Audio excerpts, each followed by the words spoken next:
So we talk a lot about MGM. We talk a lot about Caesars. We actually talked a lot about Penn. One of the names that we haven't talked a ton about, Adam, is Boyd. And if people aren't really familiar with the gaming business, in general, Boyd is actually a decent little player in the gaming business. Just one of those things where they aren't front and center like a lot of the big brands. They own a lot of the regional casinos. You've probably been to a Boyd property and didn't even know that you were at a Boyd property sometime in your life. And you kind of go in, you start to look, and you're like, oh, Boyd's got a pretty big presence across the country. I guess I wouldn't have totally realized that had I not really dug into the numbers. They do decent business. They make some money. And so this story is fairly interesting from, I think, to a lot of people out there, because they probably would have thought it would have been the other way around.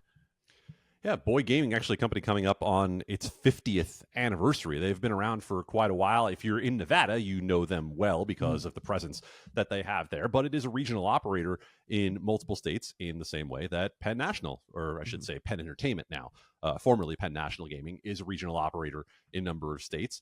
And the news this week kind of confirming a report that had been out there speculatively previously about a new addition to Boyd's board, which seemed to spark talk that maybe because they were bringing in someone with banking experience and potentially M&A experience, that they might be wanting to make an acquisition potentially of Penn. And Reuters reported earlier this week that Boyd has at least made an initial approach to Penn about a potential acquisition. This would be a massive, massive deal, multi-billion-dollar deal.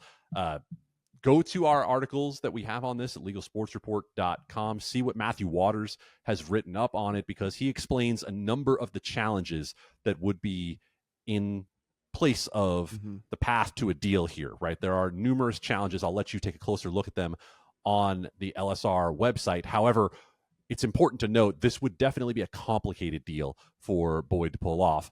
But what did we see on Thursday?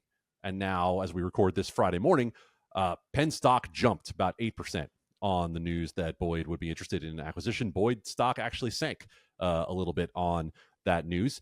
We have seen a lot of news around Penn recently and what their investors think and what might be the future for them. We know all about the Barstool Sportsbook situation that did not work out the way that they intended, and I think it's fair to call the ESPN bet start sluggish for Penn, and they're coming up on a very important football season for them in terms of being able to make ESPN bet into more of a success than it has been thus far.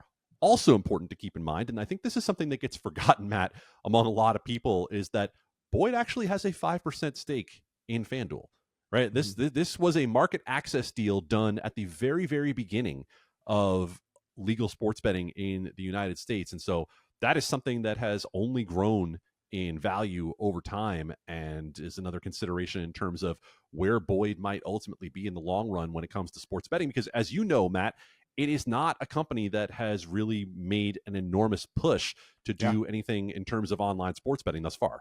Yeah, no, not at all. And if you guys, like Adam said, if you've been to Vegas, you probably, if you've looked over off the side of the strip, you might have seen the Gold Coast. That is one of their properties in Las Vegas. But if you go down, properties in Louisiana, in Missouri, in Indiana, in Iowa, Mississippi, Kansas, Illinois, all that, Pennsylvania, they even have a property, have some racinos in Ohio and a couple in Louisiana as well. So like I said, there's 29 properties countrywide for Boyd, and they're all strategically positioned in places where, they're not like, you're certainly not going to walk in and feel like you're going to a strip property or whatever, but they're in these places where they don't have a ton of competition, and they do pretty dang well. Like, I know a few of these, been to several of these as well. And it's just I think Boyd, we'll talk about it obviously now moving forward with this and see what happens with this story. But again, not a company that we've talked a ton about here on this pod. And this is certainly something that'll perk up the eyes, I think, of a lot of people out there who go, oh, I had no idea Boyd would even be in the stratosphere of being able to talk about doing something like that. Yeah, I mean, we're talking about a company that does multiple $1 billion of revenue, right? This is not just a matter of a Boyd property downtown in Las Vegas. It's a very large operator.